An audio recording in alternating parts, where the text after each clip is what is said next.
अगर आप भी हमेशा ओवर थिंकिंग करते रहते हो, चिंताओं में पड़े रहते हो, सोच रहे हो कि अपनी लाइफ से इस चिंता को, इस एंजाइटी को, इस डिप्रेशन को कैसे बाहर करें, तो उसके सिर्फ कुछ ऐसे टिप्स मैं आपको बताऊंगा। अगर आप जिनको फॉलो कर लोगे तो आपकी लाइफ में बिल्कुल भी चिंता नहीं आएगी, टेंशन नहीं करोगे आप। और अगर इनको फॉलो नहीं करोगे तो हर रोज रोजमर्रा की ज़िंदगी में टेंशन होती रहेगी, आप परेशान होते रहोगे, ब्रेन हेडेक होता रहेगा और आप लाइफ में अच्छी परफॉर्मेंस नहीं कर पाओगे, अपने टारगेट को अचीव नहीं कर पाओगे। नंबर एक, बीती हुई बातों को भूल जाइए। कई बार हमारे अतीत में हमारे साथ कुछ ऐसा, पर कुछ ऐसी इंसिडेंट घटना होती है जिसे हम भुला नहीं सकते, जो हमारा पीछा नहीं छोड़ती।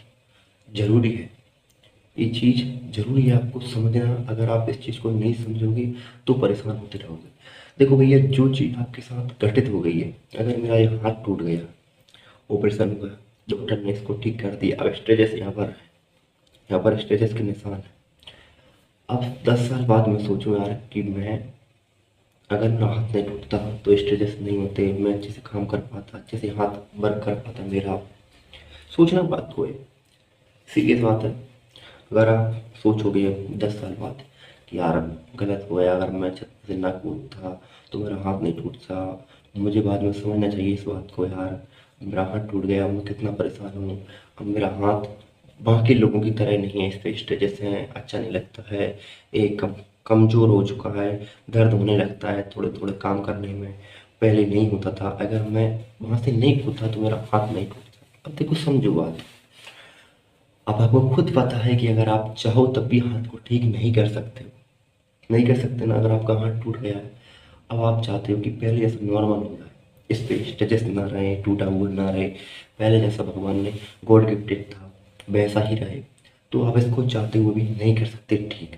अब मैं इसको लेकर परेशान हूँ, तो भाई परेशान होकर भी मैं क्या उखाड़ लूँगा, क्या उखाड़ लूँगा, कुछ उखाड़ लूँगा क्या, नहीं उखाड़ पाऊंगा। तो वैसे ही इस चीज़ को भूल जाइएगा। एक भगवान द्वारा एक ऊपर लिखा हुआ होता है सब कुछ, आपकी लाइफ में क्या होना है, आपकी लाइफ में क्या नहीं होना है, ये भगवान के द्वारा गॉड गिफ्टेड ही होता है। आप इसे समझिए, इसे अपनी लाइफ में अपनाइए कि ये भगवान ने ही हमें दी है, कुछ अच्छे के लिए ही होता है। जो बुरा होता है वो बुरा नहीं होता है, जरूर कुछ अच्छे के लिए होता है। कुछ बड़ी अला बला होती है, टल जाती है छोटी सी घटना के थ्रू, और हम उसको बड़ा चढ़ा देते हैं, बार बार चिंता में पड़ते रहते हैं। आपको ऐसा नहीं करना चाहिए। नंबर दो, अतीत की यादों को भूल जाइए। देखो अतीत की बातें और अतीत की पुरानी यादें बात एक ही है, लेकिन अतीत में जो हमारे साथ कुछ घटना हो जाती है, कुछ पर्सन, कुछ व्यक्ति हमारे साथ धोखा कर जाते हैं। समझिए बात की लग, हम किसी से प्यार करते हैं और वो हमें धोखा देकर चला गया, और फिर हम बाद में उसे याद करते रहते हैं, रात रात भर याद करते हैं कि पहले उसका कॉल आता था, अब कॉल नहीं आता है, ना जाने अब किससे बात करते हो, वो कितने वादे किए थे मेरे साथ, एक भी नहीं निभाया। देखो भाई, अब जो हो गया, अगर आप बार बार कॉल उसको लगाओगे तो उसकी नज़र में आपकी इज्जत जीरो हो जाएगी। तो उससे अच्छा आपके पास एक ही सॉल्यूशन है कि आप उसको कॉल न लगाकर आप अपने लक्ष्य की तैयारी करो। इन फालतू की चीज़ों को, इन फालतू की बातों को ना सोचो, तो आपका टाइम बचेगा और आप अपनी पढ़ाई भी कर पाओगे, अपने टारगेट पर फोकस भी कर पाओगे, अपने ड्रीम्स को पूरा कर पाओगे। कुछ नया स्टार्टअप करना है तो उसके आइडियाज भी सोच पाओगे। और अगर आप इन्हीं चीज़ों में सोचते रहोगे, लगे रहोगे, तो आप कुछ नहीं कर पाओगे। नंबर तीन, मोबाइल का ज़्यादा यूज ना करें। अगर आप मोबाइल का ज़्यादा यूज करोगे तो आपने खुद देखा होगा कि अगर हम, जो आई कंफर्ट रहता है, अगर आप उसको यूज कर कर आप 5-10 मिनट मिनट मोबाइल चलाओगे तो आपको कंफर्ट फील होगा, लेकिन उससे भी नुकसान है। लेकिन उससे क्या होता है, आंखों को आराम मिलता है। और अगर आप आई कंफर्ट नहीं लगा रहे, बहुत ज़्यादा डिस्प्ले यूज कर रहे हो, ज़्यादा डिस्प्ले तेज करके मोबाइल को यूज कर रहे हो, तो आप देखिएगा, आप गौर करिएगा, आपका सिर दर्द करने लगेगा, आपको प्यार की चिंता सताने लगेगी, आंखों के नीचे गड्ढे होने लगेंगे, आपका सिर बार बार छोटी छोटी बातों पर दर्द करने लगेगा, ये कुछ ज़्यादा सोच नहीं पाएगा, इसकी सोचने की क्षमता छोटी हो जाएगी, और आप छोटी छोटी बातों को लेकर, पुरानी बातों को याद याद कर करके परेशान होते रहोगे। तो मोबाइल का ज़्यादा यूज मत करिएगा। अगर आप अपनी लाइफ से चिंता को दूर करना चाहते हैं तो इन सभी बातों को भूल जाइएगा। नंबर 4, जो होता है अच्छे के लिए होता है। हमारे साथ जैसे मैंने बताया कि तो उसी तरीके से हमारे साथ कुछ हो जाता है जो हमारे बस में नहीं है, हम उसको कंट्रोल नहीं कर सकते, हमारे अंडर कंट्रोल नहीं है। भगवान के थ्रू हमें प्राप्त होता है। कुछ भी हो, सुख दुख हो। अब मैं आप यहाँ से कहीं भी, जिस भी गांव में रहते हो, जिस भी शहर में रहते हो, उस शहर को आप छोड़कर कहीं भी 5-6 महीने के लिए, 1-2 साल के लिए कहीं पर पढ़ाई करने के लिए जाओ, वहाँ पर आपको बुरा लगेगा और आपको घर वालों की याद आएगी और न जाने क्या क्या विचार आपके मन में आएंगे। चिंता आने लगेगी। पढ़ाई की चिंता अलग होगी, खाना बनाने की चिंता अलग होगी, कपड़े धोने की चिंता अलग होगी, और कोचिंग जाने की, कॉलेज जाने की, आप किसी फील्ड की तैयारी कर रहे हो वहाँ पर जाने की, वहाँ पर बैठ कर लोगों से बात करने की, अलग अलग तरीके की चिंताएं आपको सताने लगेंगी, क्योंकि हम वहाँ पहले कभी गए नहीं। सबसे मेन बात तो यही होती है कि अगर आप किसी चीज़ को लेकर बार बार डिप्रेस्ड रहोगे, परेशान रहोगे, तो वो आपको उतना ही सताएगी। समझ रहे बात को कि नहीं समझ रहे? अगर आप वहाँ पर जाकर बार बार घर वालों को याद करोगे, वहाँ के लोगों से बातचीत नहीं करोगे, वहाँ के माहौल को नहीं समझोगे, तो आपको अपने घर वालों की याद आएगी, चिंता आएगी, लाइफ में परेशानी आएगी कि मैं तो भाई उम्दा था, भाई बढ़िया था, या क्यों आया, या पढ़ाई लिख लिख कर कुछ भी नहीं होगा, कुछ नहीं हो पा रहा है मेरा, अच्छी परसेंट भी नहीं आ पा रही है, अच्छे से फोकस भी नहीं कर पा रहा हूँ, कितनी सारी चिंताएं, गाँव पर कितनी अच्छी व्यवस्था थी, कितनी अच्छी पहुँच थी, ये आपको सताने लगेगी। नंबर 5, अब इसकी चिंता मत कीजिएगा। अगर आप इसकी चिंता करोगे कि यार मैं जो काम कर रहा हूँ, जैसे मैं कंटेंट क्रिएटर हूँ, मैं सोचूँ बस मेरा कुछ नहीं होगा, मैं एज स्टूडेंट भी हूँ, पढ़ाई भी कर रहा हूँ, और आप भी जो भी हो, आप स्टार्टअप करने वाले हो, या फिर स्टूडेंट हो, नीट की तैयारी करने वाले हो, यूपीएससी एस्पिरेंट्स हों, एसएससी के हों।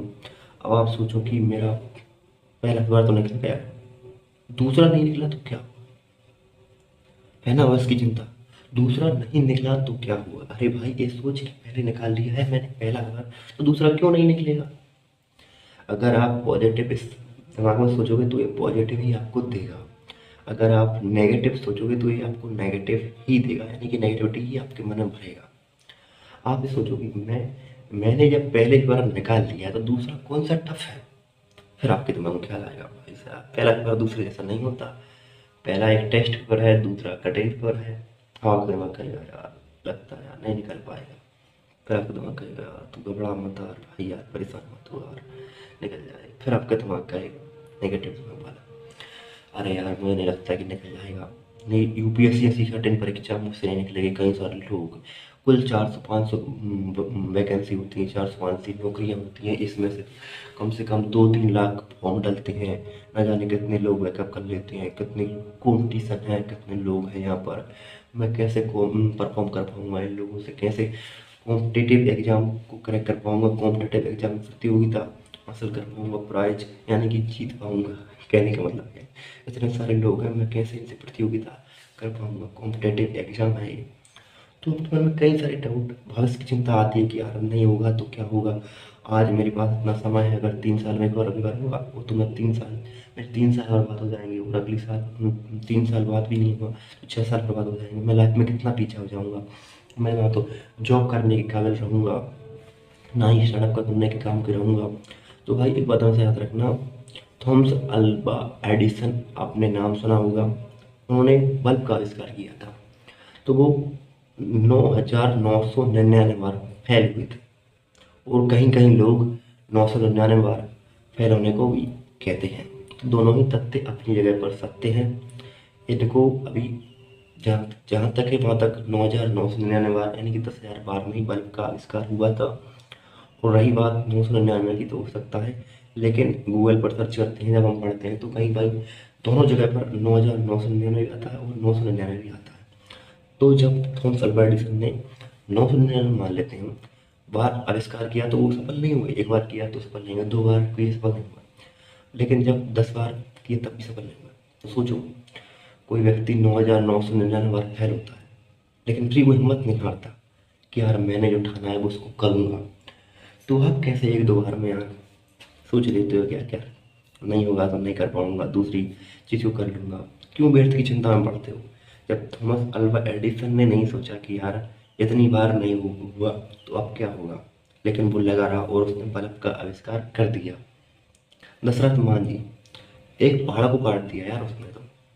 एक वो बहुत ही महान इंसान है, महान व्यक्ति है, जिन्होंने सिर्फ अपनी बीवी के लिए कि मेरी बीवी को क्यों कराया तूने, समझ रहे बात को, कंपटीशन कर लिया पहाड़ से। लोग कहने लगे कि पागल हो गया दशरथ, दशरथ पागल पागल हो गया, पहाड़ से लड़ रहा है, पहाड़ को काटने चला है, और उसने एक छेनी एक हथौड़े से लेकर पूरे पहाड़ को काट दिया।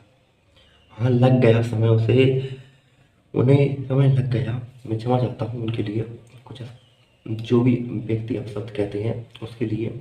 और अगर मैं भी कभी उनके बारे में अपशब्द कहूँ तो उसके लिए क्षमा चाहता हूँ, लेकिन वो एक महान व्यक्ति है जिन्होंने 25 साल लगा दिए लेकिन अपने टारगेट को पूरा किया। समझ रहे बात को? दशरथ मांझी, जिन्होंने 25 साल लगा दिए और एक पहाड़ को काट दिया, कि उन्होंने एक लाइफ में एक गोल सेट कर लिया था कि भाई मुझे तो पहाड़ को काटना है तो काटना ही है। वैसे ही अगर आप भी किसी एक चीज़ को सेट करोगे कि मुझे तो इसको प्राप्त करना है तो आप कर लोगे, तो आप व्यर्थ की चिंता में नहीं पड़ोगे। एक बात हमेशा याद रखनी है, अगर आप बुरा सोचोगे तो आपको बुरा ही मिलेगा, अगर आप अच्छा सोचोगे तो आपको अच्छा ही मिलेगा। आपका ब्रेन चंचल होता है, आपका सबकॉन्शियस माइंड आपको सुन रहा होता है, तो इसलिए जब भी आप अकेले में बैठो तो आप इसको पॉजिटिविटी दो, नेगेटिविटी मत दो। अगर नेगेटिविटी दोगे तो ये आपको बर्बाद कर देगा, स्पॉइल कर दोगे। जगी रही भावना जैसी प्रभु मूरत देखी दिन तैसी, ये आपने रामायण में सुना होगा, कई सज्जनों के मुंह भी सुना होगा। वैसे ये बात सत्य है, जैसी संगत वैसी रंगत, हमेशा याद रखिएगा दोस्तों। अगर आप नेगेटिव सोचोगे तो नेगेटिव बन जाओ। दोस्तों आज वीडियो कैसी लगी कमेंट में बताना, और वीडियो को लाइक, चैनल को सब्सक्राइब करना और वीडियो को दोस्तों के साथ शेयर करना बिल्कुल ही मत भूलिएगा। मिलते हैं नेक्स्ट वीडियो, तब तक के लिए जय श्री कृष्ण, जय श्री राधे श्याम।